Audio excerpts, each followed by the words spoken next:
All right. So we are in the show, Nancy. Great. Well, I feel like, and I say this all the time, but it's so true. When I meet with my guests ahead of time a little bit, it just feels like I've known them. I just because I get to hear their story without the camera. So Nancy, welcome again to our show. Thank you for joining us today. And why don't you go ahead and introduce yourself to the audience? Hi, I'm Nancy Novack. I am a clinical psychologist, and most important for this conversation, I am a survivor of stage 4 ovarian cancer.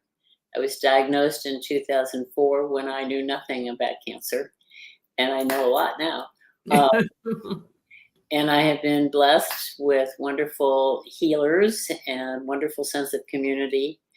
And I created a project called Nancy's List, which initially was just to list resources, really list financial resources Mhm. for the cancer people. The ones I met many times in the infusion room at Stanford where I was treated, who were more stressed out about not having money to deal with their cancer than they were about dying. Right. In fact, what put me over the edge is when one man said, I really want to commit suicide because I'm a financial burden to my family. And I vowed that I would go find the money. Like, where's the money? Because I knew it had to be out there. So it was much research. And a couple of years later, I launched the project. It's a nonprofit. And it was directed really at identifying where they could get assistance for all kinds of things, whether it's Mhm. medications or living expenses or travel to different hospitals, all the things that we know are not provided to us when we have a cancer diagnosis. And then I was very struck by my own experience of spending so much money, even though I had a fancy insurance policy, Mhm. and realizing no one can afford cancer. It's not there. We can't do it. It's a very, very costly disease, and really wanted to find everything I could. And so it's, in the time of COVID, there were so many foundations and individuals who were helping the cancer population, but nobody knew that. Right. And so I didn't know that. That's interesting. Yeah. I think I'll probably be doing it again, and making that much more current. But it was so important because the cancer hits hard with COVID. Yeah. Cancer patients were really, devastated in so many ways with their own disease. And then they have this to worry about, it's just too much. So finding them the money and Mhm. finding them the support that they needed. Um, so that's how it started, but it keeps changing. Mhm. And at one point, I started a club for kids who had cancer. That was my favorite project, to be honest with you. It was just like all these kids, most of them had leukemia or brain cancer, and I just wanted them to be kids. Mhm. So every weekend we had an adventure for them, um, where I was living in the San Francisco Bay Area, and these were all contributed by the community, whether it was tickets to a football game or baseball game or whatever, or a beach picnic, or but most of what these kids loved was sailing. Yeah. There was something about sailing in the water and being on the water and kind of feeling powerful when the boat goes back and forth, then they all became great friends, great support for one another. Their parents became support for one another. And then this went on for quite a while and it was fabulous. And then I decided they needed camps. So then I started exploring that there were camps all over this country, free, free, free, for kids who were living with cancer and their families. Wow. So I wanted everyone to know that. And they're Yeah. gorgeous. And these people are so dedicated to creating an experience for these children and their families. And they're Yeah. mostly little rural towns in beautiful parts of the country. And there's a huge part of my website, which is all about this. Then I decided, what about the grown-ups, And so Mhm. really exploring where the retreats were and the vacations. And it's just like, these are the kind of quality of life things I want everyone to know, because I think it deepens you. I think it supports the family dynamic as well as just the individuals. And what's available for teens and young adults, these adventure camps, it's great. Awesome. So Nancy, that's how many people are on your team? I mean, are you doing this by yourself or? the one-woman show. Wow, that's incredible. How old is your organization? How long have you been doing this? 2006. For a while. So literally 2 years after your own diagnosis and treatment, you launched. I launched. And I am still stuck at the point where you said the man during chemo said, I feel like I want to kill myself because I don't want to be a burden to my family. And you initially started your list because you wanted to help people with financial resources. Right. Which again, you had to kind of like be in that shoes to know. And like you said, you even had insurance and it was still costly. It's a very costly disease. And then the quality of life issues, like you said, with both the patients and the caregivers and the mental. We talk a little bit, you're a clinical psychologist, so we're going to talk a little bit about that whole mental thing too. And you said something about during COVID, you said cancer people really struggled. And so I wanted to talk a little bit about what you know about that. What was that you know? But before we do that, I just want to say, Sarah, my partner in crime here, I think you know Sarah too. You connected with her. She said, "It's so great to see your face and heart and hear your voice on T-Talk. I'm loving that we can share your beautiful and powerful work with our audience." Thank you. Thank you. So tell us more during COVID. COVID, we're so susceptible when we have cancer to other diseases. Right. Isolation so much of the time. So people stopped getting visitors at their home. They were more and more felt like, oh my God, I'm doing this really alone, which my mission statement is no one will ever go through cancer alone.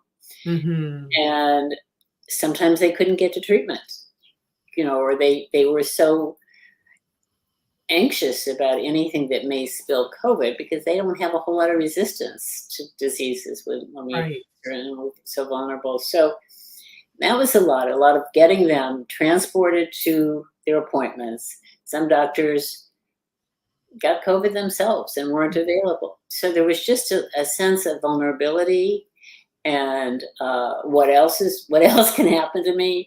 This. And there were many that just didn't make it through the COVID experience because they didn't have the stamina.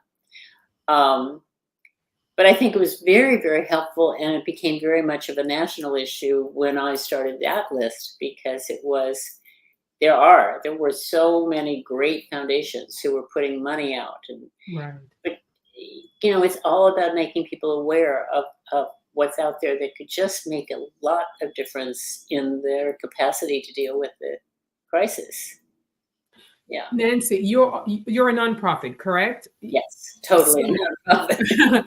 So not to get into your business too much, but are you funded? I mean, are you grant funded? No, you're not grant funded. Love letter to the universe. This is my love letter and gratitude for my life. I understand. I just said I'm at a point. There's nothing more important for me to do. I could see individuals, and I did have for several years, but I mean, it's like I can have a bigger impact through this website. And we have like 23,000 subscribers who are, pretty active in different ways. They don't all want the same information, but, it depends on what their situation may be. But it just felt to me like I can do research. I can get connected. I want to connect people to other people and to what's available to them if they do a little bit of work to find it, and helping them find it. Wow. I mean, I'm impressed, Nancy, because you've taken on a huge undertaking, a party of one. So it's going. It's just such a valuable thing. And like you said, this is your love letter to the universe, because I know, like you've said, you're almost 20 years post a stage 4, diagnosis. You shared with me before we got on that you've lost a sibling to this disease, same exact thing. So I can understand the love letter piece. We also talked about, as a clinical psychologist, we talk about the mental issue after the treatments are over, that what you experience with some of these people that you're talking to, that they get into a mental spot when all the therapies and all the chemo and all the remission is over. What do you do with what? Okay, explain that, and then tell us, what do you do with people like that who are really stressed out and worried about, as we say, the recurrence on their shoulder all the time? Cancer to me is trauma. Mm-hmm. It almost defines trauma when you've lost control Mm-hmm. and you don't, and there's so much unknown, and the treatment sucks. It's a terrible treatment for most of us. And so, with trauma, you're flooded with emotions sometimes. And then sometimes you're numb. You have no emotions. You're just like, it's sort of the cycling of the overwhelm, and then the cold emptiness. Mm-hmm. So I think we have to normalize that with patients. This is a normal way trauma works. And for me personally, when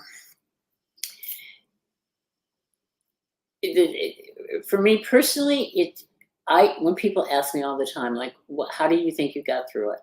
Mm-hmm. What did you do? Did you sit under a tree in some foreign country? Did you eat magic mushrooms? What did you do? Right. And I know what I did. I mean, I know exactly. I was overwhelmed with what I call the generosity of strangers, of the nurses and the doctors and the whole team of people who were so generous with me, with everyone. I mean, I just sort of took it in a different way, perhaps, but it was just overwhelming. And even going out and talking to these people who put these camps and retreats together and thinking they're not making one dime. These whole things are free. They're committed to doing something so gracious and generous. And my doctor was the same way. So it was like I was flooded with my heart being wide open. And I will pass that on all the time, because I think that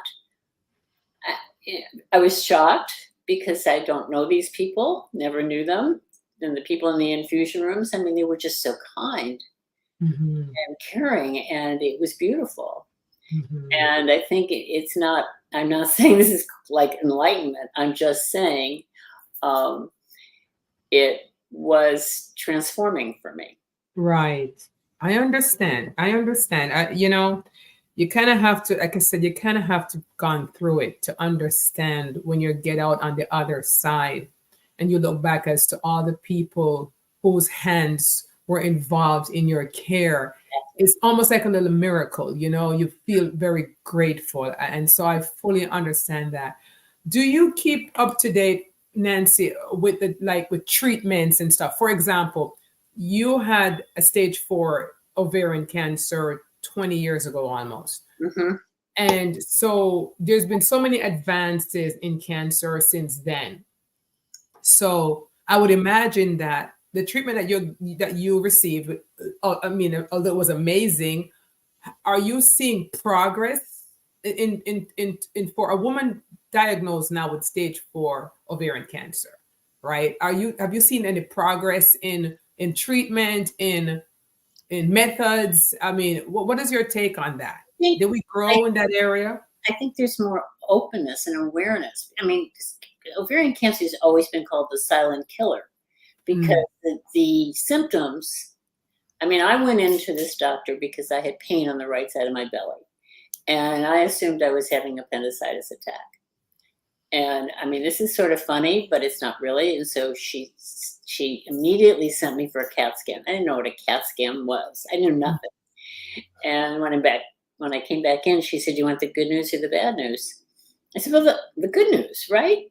And she said, "You don't have appendicitis." I said, "Yippee, thank you, bye, I'm leaving." And I'm ready to walk out the door. She said, "Do you want the bad news?" I said, "No." And she said, "Well, you have stage 4, and it's all in your liver. And that's why it's stage 4. And it's the size of a watermelon, and your ovaries the size of grapefruits. And everything's about fruit in the tumor world. It's just, they always compare. I think it's hilarious. But she said, we're preparing you for surgery. And I went, wait a minute, I think, my two unbelievable comments were, oh, thank God it's not appendicitis. Tell me what stage 5. And so that tells you how much I didn't know. Right. But very serendipitously, I was swept down to Stanford to meet the guy who ultimately saved my life, who said, you have no time for surgery, which the surgery is a debulking where they take everything out of you. It's like a hysterectomy times 10. It's horrible. No time for that. We're starting chemo right now. But he said to me, you have a very bleak diagnosis and a pretty poor prognosis, but I think I can help you. I am with you. And then he said, and that's the name of the book I wrote, is I Am With You. And then he said to me, when all your friends and family who are gathered around go home and you start to flip out about what happened today, here's my home number. I want you to call me. Mm-hmm. And I called him at 2:30 in the morning. And he was gracious and generous as he always was the whole time. Mm-hmm. I think that there has been such a campaign to get women to really know what the symptoms of ovarian are so that you can get an earlier diagnosis in a stage 4 if you have to. Mm-hmm. Mm-hmm. And I think they're trying all kinds of things. My sister, who passed away 3 years ago from this, had all kinds of treatments I had never heard of when I was going through it. So I think there's been a huge focus. Of course, with all due respect, breast cancer gets all the money. Yeah. Everyone says that. Yeah. Everyone says that. Even the prostate people are saying that. Yeah. Yes. And they get a lot of money too. Yeah. Well, it's pretty Yeah. prevalent.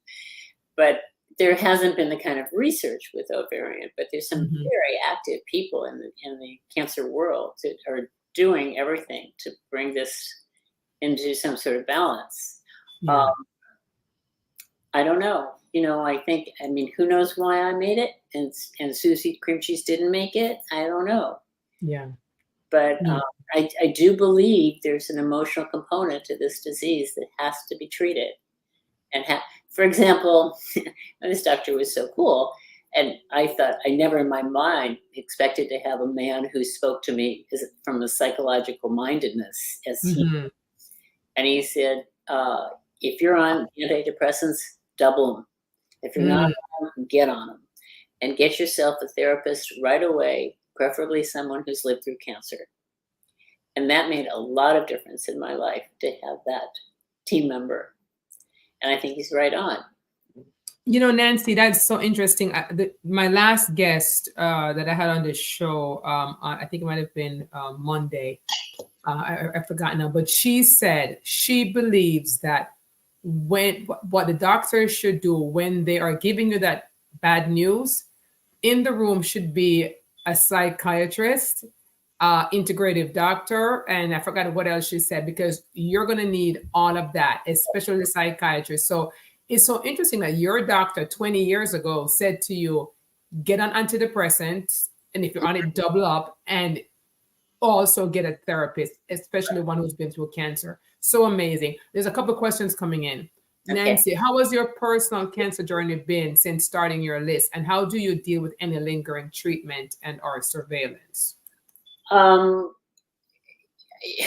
haven't had any recurrence, which is highly unusual.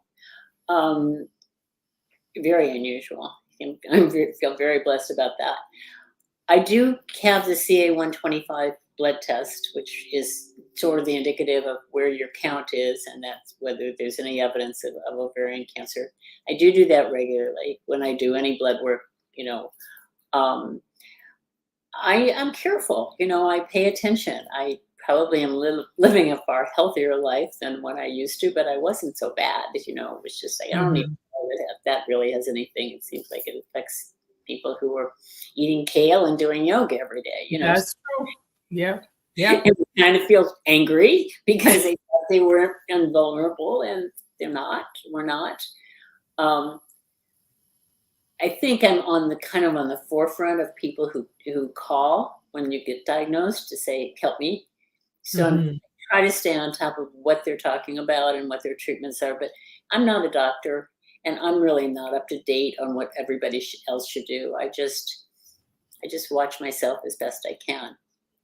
have you, you mentioned something which I've heard others say too, about diet, the whole role of diet and exercise. And as you said, as a psychologist, there are people who were eating kale and a vegan diet, and when they get cancer, they're kind of angry because they were doing all these preventative things. But have you changed your diet? Did you change your diet after your diagnosis? Did you change? Well, this is it. You'll love this one, I think. My sister, who was quite alive at that time, went up to the doctor and started complaining about my, what do I call it?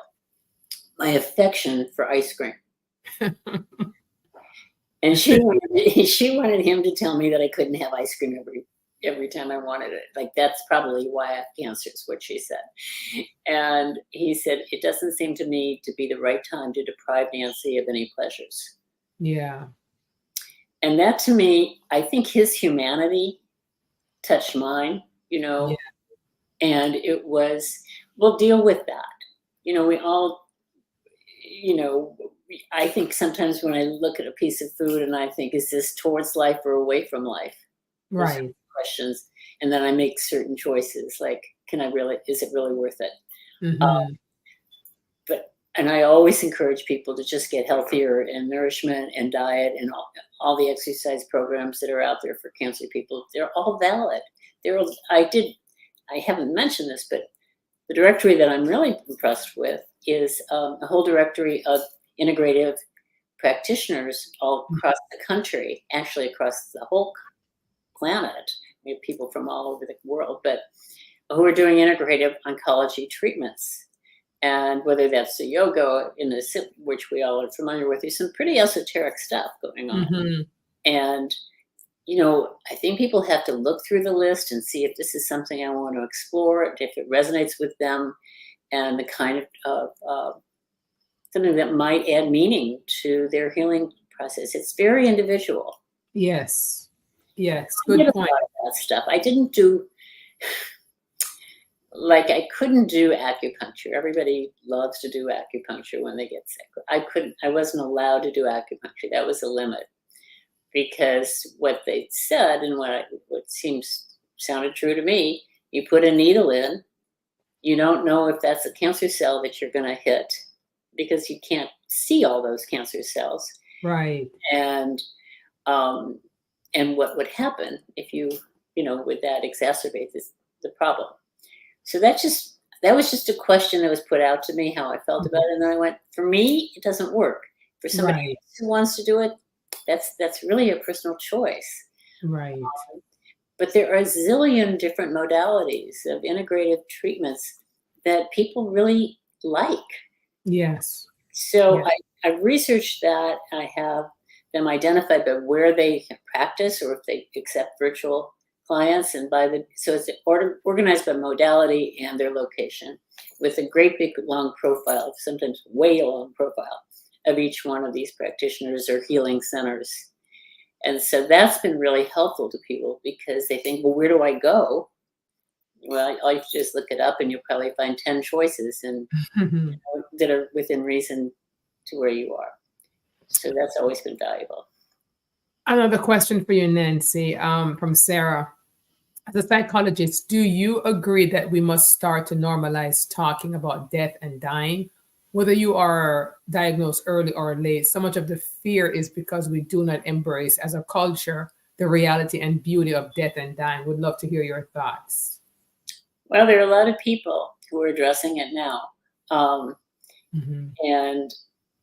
it's like there's almost a integrative cancer way of dying called de-griefing.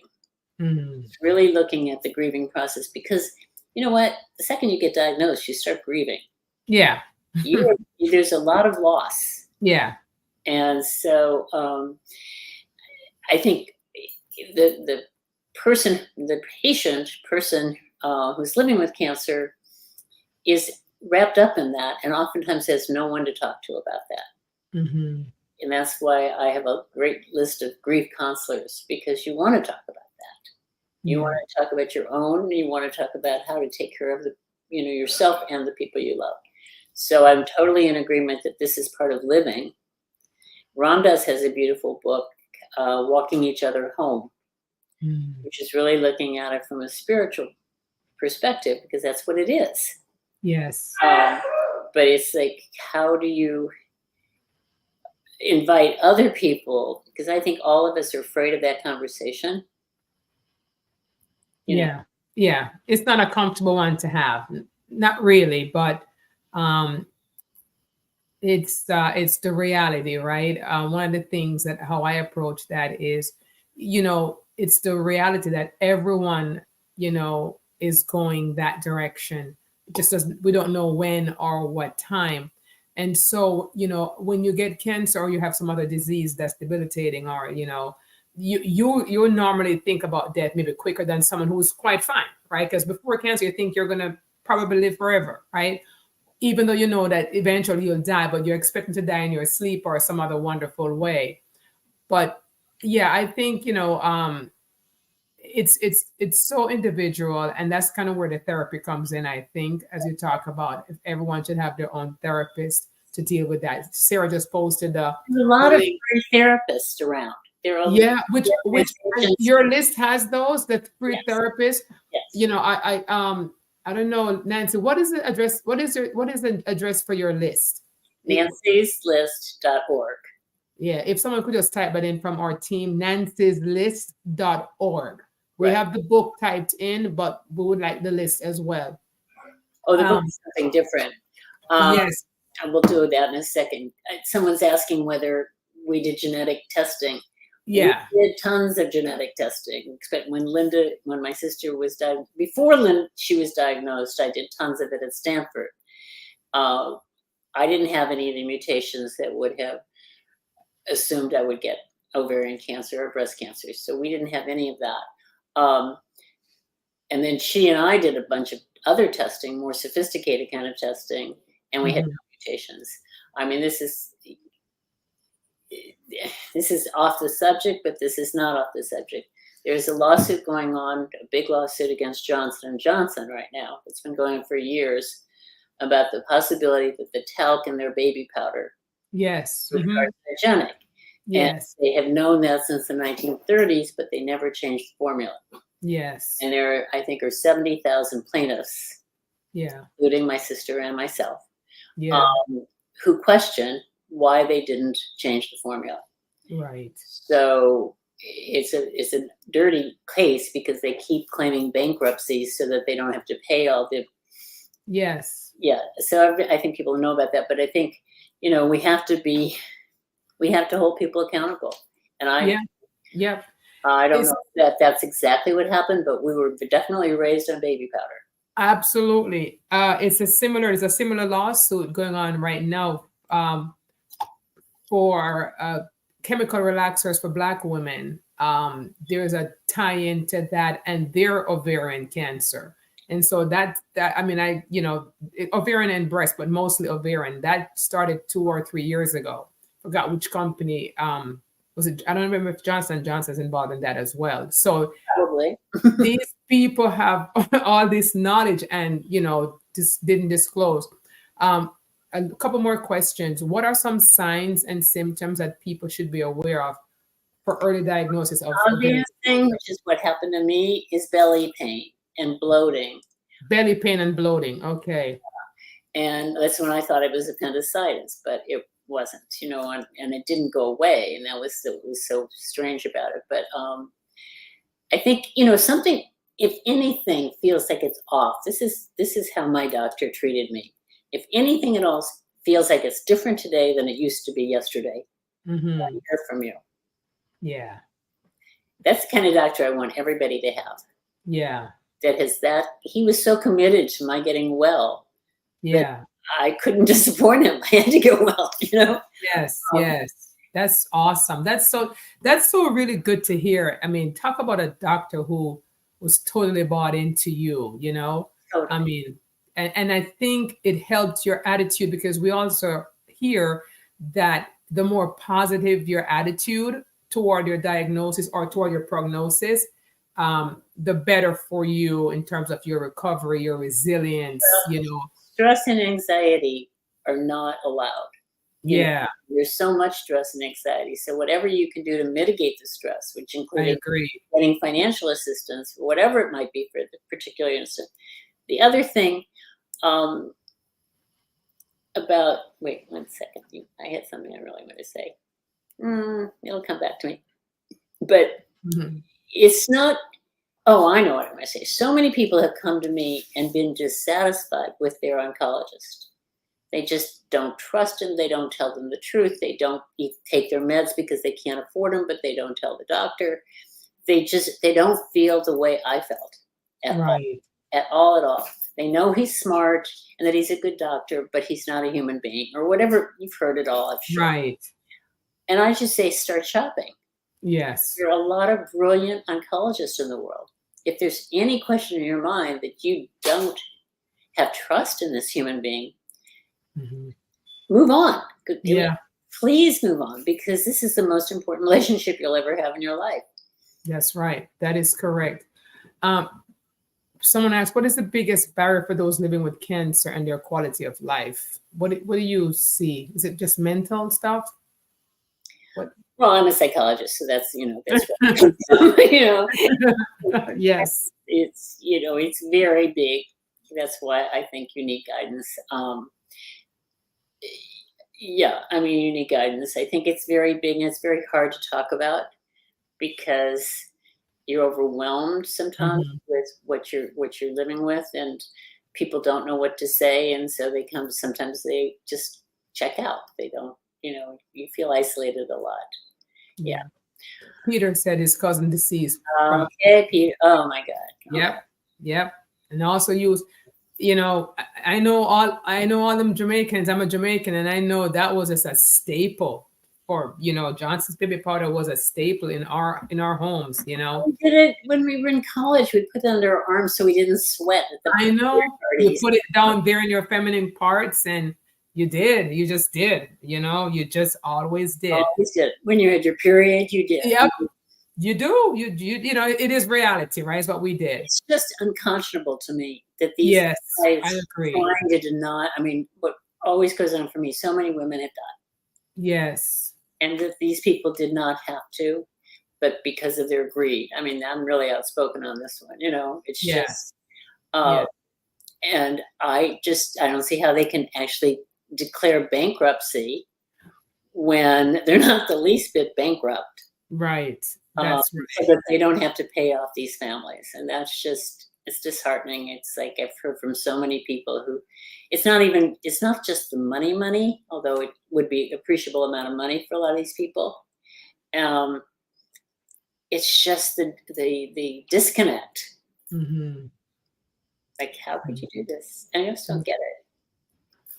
Well, I echo Peter's statement here. It says, "Good luck and God bless you in your work and your cancer journey, Nancy." I am definitely an admirer of you for what you're doing, for answering your call, and just the mission that you're on, and your attitude, and I'm just really so grateful that you were able to come on here today and share. And as we end, we'd like to give our guests the last word, right? Because this show is called Tea Talks, and it's a play on the T cells that we have, our happy cells. So we like to leave with something uplifting and happy.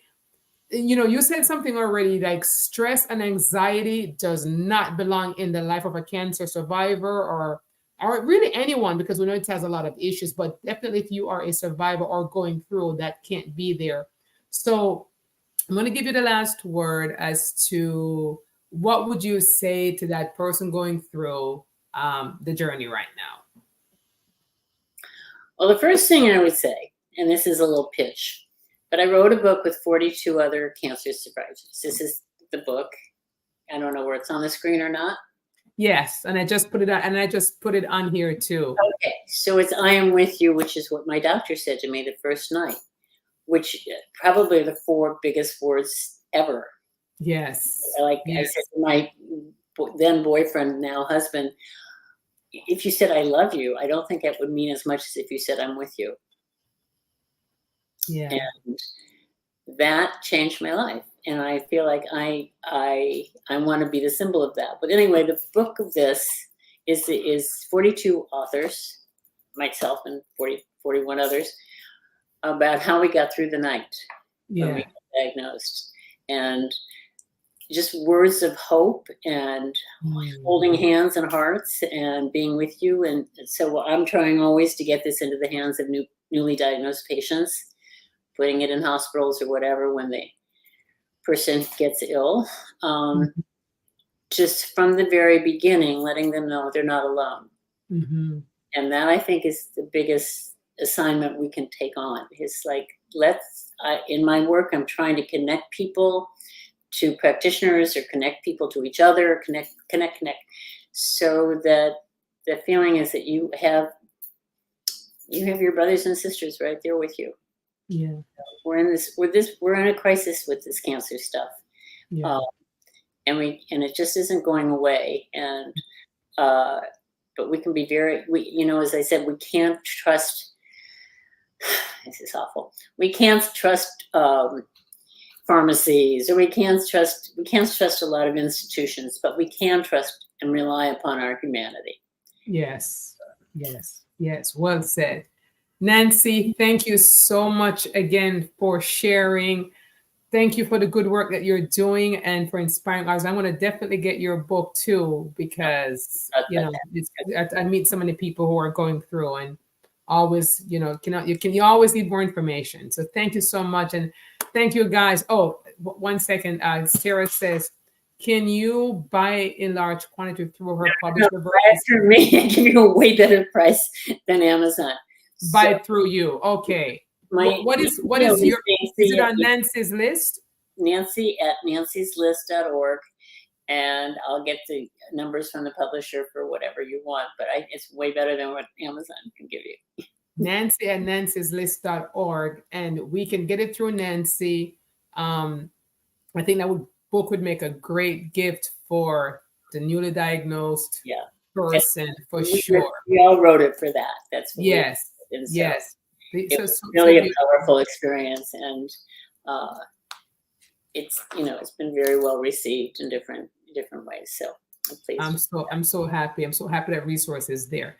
And we just thank you everyone for watching Tea Talks today, and for all your questions, and for supporting Nancy today. We just appreciate you guys, and we'll see you on the next Tea Talks next Monday. Nancy, thank you so much. Nancy, stick around for a second while I say goodbye to everyone.